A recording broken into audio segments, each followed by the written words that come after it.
বাবার জমি নিজের নামে কখন হবে বা কিভাবে আপনি বাবার জমি নিজের নামে করবেন? প্রিয় দর্শক, মনে করেন এটি আপনার বাবার অথবা মায়ের জমি। এই বাবার অথবা মায়ের জমিটি নিজের নামে করার প্রথম নিয়ম হলো দলিল মূলে। যদি আপনার বাবা অথবা মা আপনাকে এই জমিটি দলিল করে দেয়, সেটা হেবা দলিল হতে পারে, উইল দলিল হতে পারে, কিংবা সাফকবলা দলিলও হতে পারে।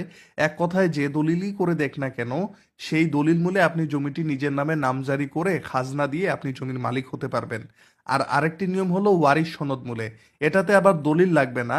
আপনার বাবা অথবা মা মারা গেলে ওয়ারিশ সনদ মূলে আপনি অটোমেটিক মালিক হয়ে যাবেন। এজন্য কিন্তু আপনাকে এই ওয়ারিশ সনদটি তুলতে হবে।